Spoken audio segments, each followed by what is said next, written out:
Okay, everybody, so we're still busy with NSC November 2014 question 8, but this is 8.2. Okay, so 8.1 was the graph, this is 8.2. So they say that three electrical devices X, Y, and Z are connected to a 24-volt battery with internal resistance R as shown in the circuit below. So we have the total voltage, no? Then the power rating of each devices X and Y are indicated below. So on X we have 20 volts and 100 watts, and Y we got 150 watts. So the first thing before we go to the question, what I write down for myself first. So just look what I do before I go to the question. I first draw my table for myself. So I drew a table for myself. I got series circuit, parallel circuit, voltage and current. Voltage in the series circuit add up. The current in the series circuit remains the same across each resistor. The voltage in the parallel circuit remains the same across each branch, and the current in the parallel circuit, they add up or they split amongst the branches, and they add up afterwards when they conjoin, when the branches come together. Okay, and then also what's important to understand is that the next table, which is V total, is equal to V external plus V internal. V total is equal to I total times R total. V external is equal to I external times R external. V internal is equal to I internal times R internal. I total is equal to I external, which is equal to I internal. I total is equal to R external plus internal resistance. Okay, V total remains constant and R internal always remains constant. Let's go for it. So I'm not going to the question yet, no? Remember that. I'm not going to the question yet. So they give us the total voltage, 24 volts. They say that if the switch S1 is closed, right? So that's what you do before you go to the question. Now let's go into the question. So the first thing is that with switch S1 closed and S2 open, the device's function as rated. So in the first scenario, we have S1 closed. So now they first say S1 is closed. Okay? So you have to understand how it works. You have to understand the flow of current in the circuit. Well, the question that they ask us first, 8.2.1, they ask us calculate the current in X. Then 8.2.2, they ask us calculate the resistance of Y. And 8.2.3 is calculate the internal resistance of the battery. We're going to get all of that, but let's first understand the circuit, okay? Before we can answer those questions, we have to understand the circuit and we have to understand what's going on. And we have to get as much information as we can as possible, okay? What I want to write down is some formula, because the formulae we're going to need in the exams, okay? So the formulae that I want to write down specifically is R is equal to V over I, and then EMF is equal to I times R plus external resistance plus internal resistance, and then P is equal to V times I, P is equal to I squared times R, and P is equal to V squared over R. Okay, that's all I want to write down. Now let's try to understand the circuit. So current flowing from the side of the battery. Current flows, just follow with me. Flows. Zoop. At this point, do you see that current is branch into this branch and to this branch? Now my question is current gonna, and then at this point, current is expected to flow in this branch and in that branch. Now be careful.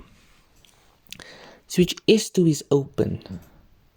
So current is not going to flow in this branch because there's a break in this branch. So therefore current is just going to flow through this branch, through the Y, and it's going to go, and that current is going to pass through X, and the current is going to proceed, and those two currents are going to conjoin. It's going to join, and it's going to go. S1 is closed, so the current can pass, and it goes back to the battery. So that's branch 1 and that's branch 2. You understand? So these two are in a parallel party. Right? I always like to call these things, if resistors are in parallel, I like to say they are called the parallel party. And there are no other resistors connected to this parallel party. There's no other resistors, so it's just them two in parallel. Now, look at what they give us. So they say 20 volts past the X, past resistor X. We know that if 20 volts pass resistor X, we know that the voltage in a parallel circuit remains the same in each branch. So if 20 volts pass through in this X, it means that 20 volts also pass through this branch, because the voltage in a parallel circuit remains the same. Now, just have a look here. We got voltage and power. So if you look at the power formulas, if you got power, if you got power and you got voltage, you can calculate the current. If you got power and current, you can calculate the resistance. If you got power and voltage, for example, you can also calculate the resistance. You see? So if you got two variables, you can always calculate the third variable. You understand? Based on what they ask us. So in this case, they first ask us the current through X. So we can clearly see that we got power and voltage, which means we can calculate the current using this formula. You understand? So for the examiner, in question 8.2.1, you're going to say power is equal to V over I. Just use a different color. So you're going to write for your examiner, P is equal to V times I. So power is 100. Voltage is 20 times I.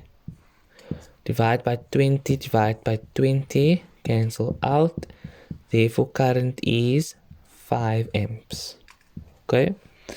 So current is 5 amps. So the current passing through X is 5 amps. Okay?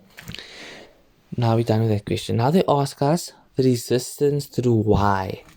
So again, if we got 150 watts.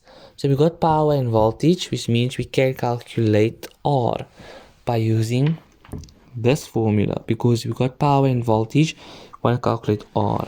So therefore P is equal to V squared over R. So 150 is equal to 20 squared over R. Now we just solve for R. So 150 R is equal to, I think that's 400. Divided by 150, divided by 150. R is equal to, I think it's 2,33 recurring. Just double check. This was 300, 100. No, I think it's probably 2,67. Okay. Just gonna double check quickly. This question, R is 2,67. So R is 2,67. Okay. So that's how I would do that particular question. Okay, so we got the resistance across the across Y. Right though. So so now we have to look for internal resistance. So now we can try to fill in information in our table of what we got already. So what have we got already? So let's have a look. So for X, let me just see something quickly. Okay, So what do we got already? Okay, so let me just see something. Okay, so we got voltage. So we got 20 volts and 20 volts. So we got the voltage entering our parallel party. And that voltage is also called the external voltage. You understand? That's V external. So V external is actually 20 volts. Because that 20 volts enter the parallel party and each branch get 20 volts. And that 20 volts then also leave the parallel party. So therefore the external voltage is 20 volts. So if V total is 24 volts and V external is 20 volts, V internal is 4 volts. You understand? And you can actually write that for the examiner for question 8.2.3. So for 8.2.3, you can tell your examiner V external is equal to 20 volts. Therefore, V internal, or rather, just say, and therefore V total is equal to V external plus V internal. Therefore, 24 is equal to 20 plus V internal. Therefore, V internal is equal to 4 volts. So now we got V internal. Okay, so we got V internal. Now the question is asking us to get the internal resistance. Now we just need internal current. So now we have to work with current. Now we have to look, okay, do we got current? Now we see, okay, I got the current across my X. Can I calculate the current across my Y? Yes, because we got resistance and we got the voltage. Or you can use the power formula. If you got power and voltage, you can calculate the current. So you can calculate the current, and you must also write this with the examiner. Power is equal to V times I. So 150 is equal to 20 times I. Divided by 20, divided by 20. The current across my Y resistor is equal to, just see, 7.5 amps. Okay, so about 7.5 amps past the Y resistor. You can also use another formula to calculate the current, because if you got resistance and voltage, you can calculate the current, because I is equal to if V is equal to I over R, so then I is equal to V over R. You can also use that formula, it doesn't matter. But you must just get the same answer. So the current, our aim is to get current, because if we can get external current, we have internal current. If you have that, you can just easily find the internal resistance.